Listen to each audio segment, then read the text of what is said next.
বাংলাদেশে এক ঐতিহাসিক পালাবদল ঘটেছে। একটা গণ অভ্যুত্থানের পর যে অন্তর্বর্তীকালীন সরকার এসেছে তারা দেশ জুড়ে আনছে যুগান্তকারী সব সংস্কার। চলুন আজ আমরা একটু গভীরে গিয়ে দেখি ঠিক কি পরিবর্তন আসছে আর এর পেছনের আসল কারণগুলোই বাকি। সালটা ২০২৪, মাসটা অগস্ট। ছাত্র জনতার এক অভূতপূর্ব গণজাগরণে পতন ঘটল ১৬ বছরের এক স্বৈরাচারী শাসনের। আর ঠিক এই মুহূর্তেটাই কিন্তু একটা নতুন সরকার গঠনের পথ তৈরি করে দিয়েছিল। এই যে এত বড় একটা গণঅভ্যুত্থান, এর মূল মন্ত্র ছিল কিন্তু একটাই: স্বচ্ছতা, জবাবদিহিতা আর সামাজিক ন্যায় বিচারের ভিত্তিতে একটা গণতান্ত্রিক রাষ্ট্র গঠনের স্বপ্ন। এই আকাঙ্ক্ষাটা বহুদিনের, আর এটাই ছিল পুরো আন্দোলনের মূল চালিকা শক্তি। তো জনগণের এই স্বপ্নকে বাস্তবে রূপ দিতে অন্তর্বর্তী সরকার ঠিক কি পদক্ষেপ নিল? তাদের মূল ফোকাসটাই ছিল প্রতিটি আকাঙ্ক্ষাকে নক্কর কর্মে পরিণত করা। তবে এই পরিবর্তনের পেছনে কিন্তু একটা বিশাল আত্মত্যাগ আছে।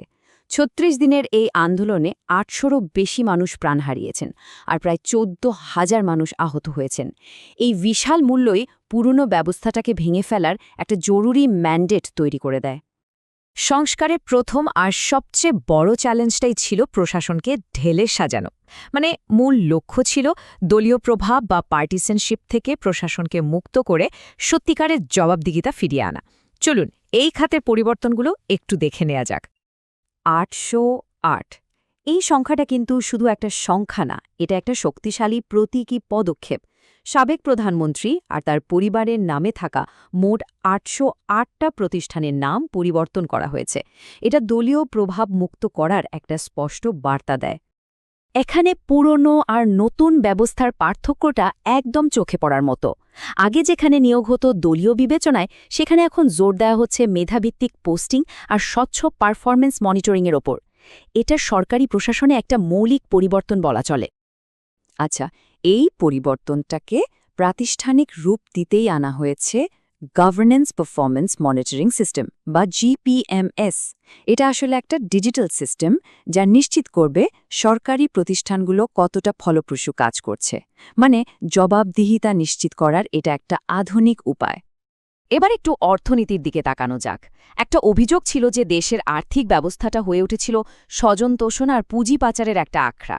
তো অন্তর্বর্তী সরকার এই ব্যবস্থাটাকে স্বচ্ছ করতে বেশ কিছু বড়সড় উদ্যোগ নিয়েছে। বেশ কয়েকটা গুরুত্বপূর্ণ আইনি সংস্কার আনা হয়েছে, যেমন ধরুন বাংলাদেশ ব্যাংক অধ্যাদেশ, যেটা কেন্দ্রীয় ব্যাংককে আরও শক্তিশালী করেছে। আবার ডিস্ট্রেসড অ্যাসেট ম্যানেজমেন্ট অধ্যাদেশ খেলাপি ঋণ আদায়কে সহজ করবে। আর ক্যাপিটাল মার্কেট টাস্ক ফোর্স কাজ করছে বিনিয়োগকারীদের আস্থা ফেরাতে। অর্থনৈতিক সংস্কার কিন্তু শুধু আইনি কাজেই থেমে নেই।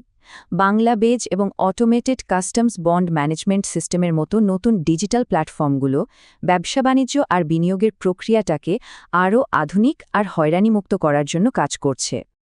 এবার আসা যাক সামাজিক খাতে, বিশেষ করে স্বাস্থ্য আর শিক্ষা। গণ অভ্যুত্থানের যে মানবিক ক্ষতি, সেটার প্রেক্ষাপটে কিন্তু এই দুটো খাতে ব্যাপক পরিবর্তনের উদ্যোগ নেওয়া হয়েছে। দেখুন, এই সংস্কারগুলোর একদম কেন্দ্রে রয়েছে দেশের মানুষ, বিশেষ করে আমাদের ভবিষ্যৎ প্রজন্ম। লক্ষ্যটা খুব পরিষ্কার: স্বাস্থ্য আর শিক্ষার মতো মৌলিক সেবাগুলোকে রাজনৈতিক প্রভাব থেকে মুক্ত করে সামাজিক ন্যায় বিচারের সত্যিকারের স্তম্ভ হিসাবে গড়ে তোলা।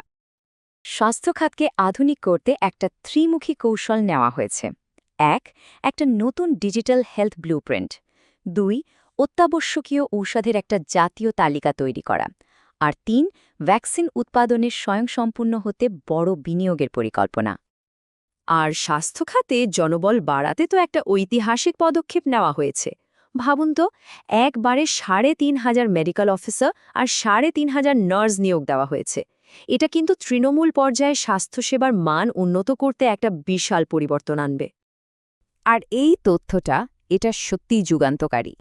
দেশের ইতিহাসে এই প্রথমবার ৩,৫০০ নতুন নার্সের পোস্টিং হয়েছে কোনো রকম তদবির বা সুপারিশ ছাড়াই, সম্পূর্ণ মেধাভিত্তিক একটা অটোমেটেড সিস্টেমে। এটা নিয়োগ প্রক্রিয়ায় স্বচ্ছতা আর ন্যায্যতার জন্য একটা নতুন মানদণ্ড তৈরি করে দিল।